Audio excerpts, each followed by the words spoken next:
ન થવાનું હોય થવાનું આવીને અટકાવી દી, માનું કે એને રામ આવી ગયો. અમારા લીલાપાણી નેહમાં પાલા બાપા હતા, એ ગુજરી ગયા 90 વર્ષ ઉપર ઉંમરે ગુજરી ગયા, થોડાક 5 વર્ષ પહેલા. ઈ એમ કેતા કે રામ આવે તો છે ને કર હાવ જ હામો દોડ્યો આવતો બડો ઊંચો ન થાય, કે રામ નો આવે ને તો આમ બડો આમ જ રહીએ ખાલી.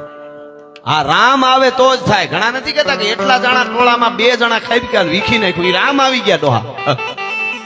ટાણે જેને રામ આવી જાય તો થાય, બાકી રામ નો આવે તો કાંઈ ન થાય.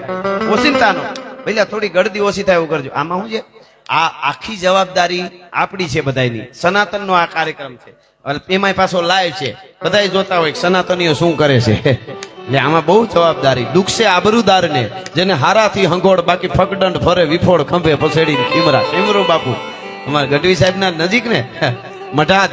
હા, અને કેવા કેવા એને દુઆ કીધા હો ખીમરો બાપુએ, અદભુત દુઆ કીધા. ઈ કે મહેમાન ગરીબ નો માળવો, એવો કોક દયાળુ દેન પડે પછી રાતે આહુડે રડે ખલક બધો ખીમરા. બાકી શ્વાનને ભૂલથી સાનકી નાખવી નહીં એવું નીમ, ઢળી જાય એનું ઢીમ, એના ખરખરા ન હોય ખીમરા, એના શું ખરખરા હોય. અને બીજું, પૈસા માટે એને બહુ વાત કરી છે. સ્વાર્થ વીણ સુદે નહીં જગ બાધો જોતે, અહીંયા જ્ઞાની પણ ગોતે ખોતરી ખાવાનું ખીમરા. કેવા કેવા દુઆ ખીમરા બાપુના છે, આ યાદ આવી ગયા. એટલે જ્ઞાની પણ ગોતે ખોતરી ખાવાનું ખીમરા. ખોતરી ખાવા સિવાય વાત ન હોય, તમે ગમે ત્યાં જાઓ. એટલે થોડું હાવ જ્યાં હોય ત્યાં શાંતિથી બધાય બેસજો, એટલે બધાને આમાં મજા આવે છે. સરસ બધાય જો કેવા સાંભળે છે, ઉભા છે. એ મિત્રોને એકવાર અહીંથી તાળીએ વધાવો, બોલો એમને ઉભા રહેવાના આખા પ્રોગ્રામમાં. એમાં શું થાય, એની રીતે એ હાચા આમ લાઈવ થોડુંક દેખાય નહીં, ઓલા બેસી જાય તો અહીંયા દેખાય નહીં ને, એટલે એને આમ લાઈવ જોવું ને. આમ તો અમે યુટ્યુબમાં તો બધા આવતા હોય. હમણાં એક જગ્યાએ ગયા, આ લે કે આ તો બહાર આવી ગયા, છોકરો એક હતો, તો એને બધું ઘર મૂંઝાણું કે બહાર આવી ગયા કોનું કેસ. પછી ખબર પડી મારું કેતા હતા. એ કાંઈ મને મોબાઈલમાં જોતો કે ગઢવી અંકલ તમે આજે બહાર આવી ગયા મોબાઈલ માંથી, લે. મેં કીધું અમે કોક દીક નીકળી જાય, અંદર ગરમી થાય તો. હા, એટલે ડેલીએ ન હોય ડાયરા અને ઓરડીએ અંધેર, ભેદું કવિ મેકરણ ભણે એનું જીવન ખારું ઝેર. અને ખેતર વાડી અને ખોરડા હોય મહાપ્રભુની મેર, પણ કજિયાળી મળી જાય કામની એનું જીવન ખારું ઝેર. મિત્ર નહીં કોઈ મલકમાં વિશ્વ બધાથી વેર, એકલો પોતે આથડે એનું જીવન ખારું ઝેર. એટલે રામ આયેંગે તો રામ આવી જાય તો આવી જાય. વલ્લભભાઈ પટેલ ભારતના કટકે કટકા જયારે થઈ જવાના હતા, આઝાદ તો થઈ ગયું બરોબર, થઈ જવાનું હતું, પણ પછી આપણે આ ગાયકવાડ, હવે મારું લીલાપાણી આવે છે આમાં ધારીમાં, પણ હું અત્યારે જુનાગઢ રહું છું. હવે મારે જુનાગઢ જવું હોય તો વિઝા મેળવવા પડે, આવી પરિસ્થિતિ થવાની હતી. સોમનાથ જવું હોય તો તમારે અમારે આ ગાયકવાડ બધું હતું, અહીંયા આવવું હોય તો એને અહીંયા આવવું હોય તો વિઝા લેવા પડે. ઈ જયારે ખબર પડી તાત્કાલિક રામ આવી ગયા. કોને? વલ્લભભાઈ પટેલને. આ નાની વાત છે, આને રામ આવ્યા કહેવાય. રામ આયેંગે કીધું એટલે રામ આવ્યા કોને કહેવાય? તમારા ગામમાં તમે ઘણા સારા માણસો કામ કરતા હોય, એને ટાણે રામ આવી જ જાય. રામે આવે, એક રામ આવી જાય, નકર ભૂતે આવે ક્યાંક ક્યાંક. મને હમણાં કોઈ પૂછતું તમે ભૂત ભૂત ને માનો? મેં કીધું હા. મને કે શું વાત કરો? મેં કીધું આ ભૂત વળગે એનું શું કરવું? મને કે ખોટું હોય. આ 21મી સદીમાં આ વૈજ્ઞાનિક યુગમાં તમે વિચાર તો કરો, લાખો કરોડો લોકો તમને મિલિયનોમાં જોવે છે, અને તમે ઉઠીને ભૂત પ્રેતમાં માનો? મેં કીધું પણ માનો વળગે એનું શું કરો? તમે સાબિત કરી દઉં તો? મને કે કરો સાબિત. પછી મેં કીધું સમાજમાં જેટલા સારા માણસો હોય, સારા કામ કરતા હોય, આગળ આવતા હોય, સમાજ સુધારવાનું કામ કરતા હોય, સારું કરતા હોય, જે ફિલ્ડમાં હોય તે આગળ, એને પૂછો જોઈએ કેટલા કેટલા ભૂત વળગ્યા ને ક્યાં નિવેદ દીધા. ઈ એમ કે ખોટું છે તો મારી પાસે આવજો.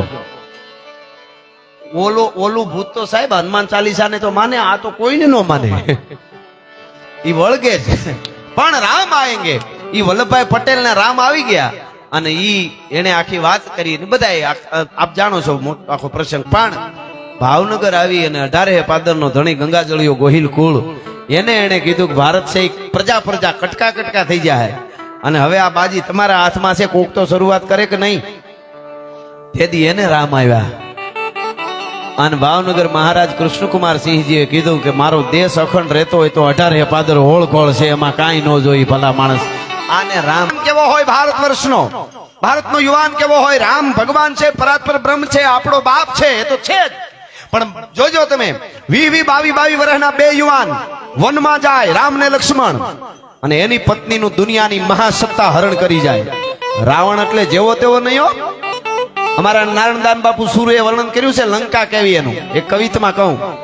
लंका कोट बंका अटंका नशंका को दाम का दमंका जैसे दुर्ग का चमंका है. लगत तमाशा मोद रावण का वासा जहां घुघर घमंका धीर रंफन धमंका है. लगे शूद्र हल्का शूद्र वासव का वासा जो गहत अकाशा मनी खंभन जमंका है.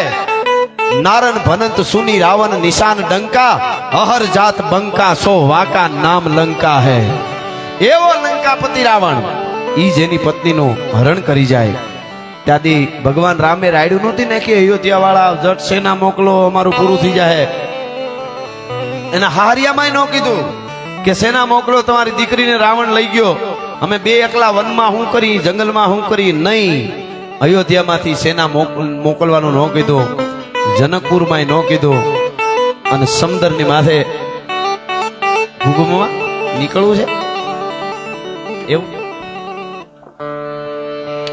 બહુ ઉતાવળમાં બેહો ઘડી. હા હા, મહેમાન આવ્યા છે એટલા માટે. ભલે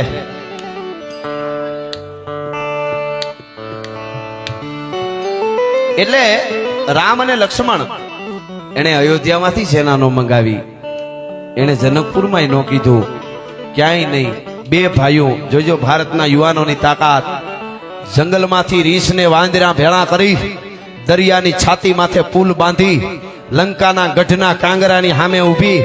અને તેથી રામે એમ કીધું તું કે રાવણ તું એક નહીં, તારા કુળમાંથી કોઈ હામો આવે અને જીવતો રહેવા દઉં તો દશરથનો દીકરો રામ નો કહેવા. ભલા માણસ હવે આવી તો તને ખબર પડે. અને ધનુષનો ટંકાર કર્યો સાહેબ. ગાઢા હુકળે હટીલા જોત પહેરાડીની જાન ગાજે ઢાક ઢંડી દૂધ મે પ્રકૃતિ કટા દીઠ કાને પ્રકૃતિ ઝડપ ચડી ઉપાળ ગોળ ભેડા ભેડા પતિ તાપ ઘોડા ઉપાડે.